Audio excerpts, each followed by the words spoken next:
What would be most useful for you in our conversation today?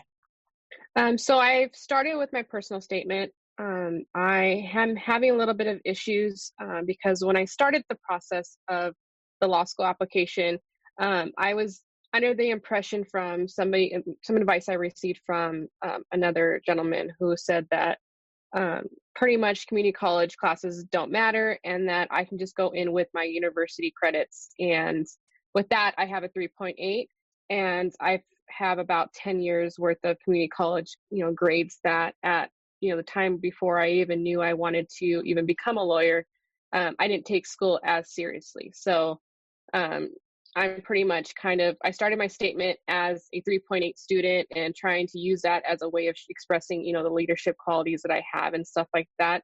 But now I feel like I'm kind of backtracking and trying to talk about, why, the last, 10 years of community college weren't good, and trying to tie that in with, that was the old me and I'm not like that anymore. Right. Well, to me, those are actually two different statements. You could write an addendum explaining the low GPA from Mm-hmm. your community college days, and then you can have a personal statement focused on the softball, if that's what you want to cover there. Okay. Two separate statements, though. Okay. So the way that I kind of try to tie it in, is that even worth it, or should I just stick to what I had before? Because I kind of try to add it in at the end without even really addressing it. And so was that a good introduction to that? And then my addendum kind of explains everything, or is that not enough?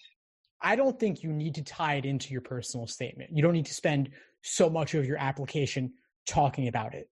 Lots of people have lower GPAs, especially earlier in their academic careers. So it's nice that you have an upward trend, especially going from community college to university, two very different contexts. So I would not cover it in the personal statement.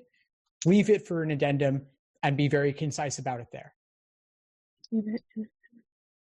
And then when I was kind of tying in softball with kind of what I'm doing now, I'm in a, human resources position.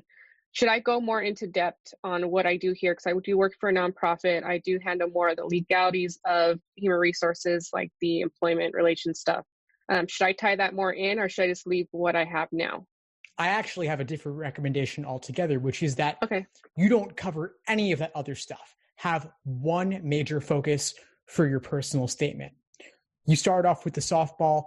That's a major theme for most of the personal statement. Then towards the end, you're bringing in all these other things from your resume, which is a common thing that students want to do. You want to describe and talk about everything, but there simply isn't the space. This is already much too long, and you'll want to cut it down. And I think the simplest way to cut it down is to remove all the other stuff, laundry listing the various things you've done. Other stuff. And then should I just leave that on the resume and let that speak for itself, or should I just find another way to add that in? From what I'm seeing in it, I would leave it off altogether. Just keep it on the resume. If you had reason to write another essay, you could talk about perhaps one of those things. So for example, a lot of schools will have a diversity statement. Perhaps you can find a way to describe one of these other activities in there. Schools will also sometimes have a why our school in particular essay. You might find a way to tie in some of your activities there. Or they ask, is there anything else you want to tell us? And if you feel you have something compelling enough to share, you could use that space to describe that. Okay. And then my last question is, like I said, I had the issue with community college, and part of me wants to take courses over and say, because I'm at a 2.8 if I smushed everything together.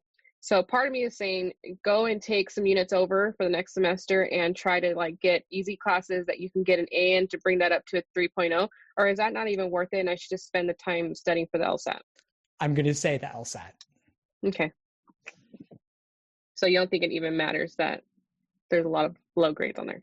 I don't think it's worth your time. I think your time is far better spent just getting the highest Lsat score possible, especially when you consider that your Lsat score weighs more heavily than your entire undergraduate GPA combined.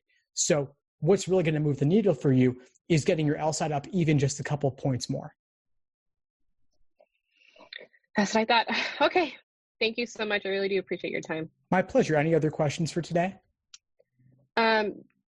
Do you think the way that my personal statement was written, do you think that, there's things I should change or grammatically or anything like that? Or am I good? I'm not going to cover the grammar aspect because I'd rather Okay. focus with you on the big picture here.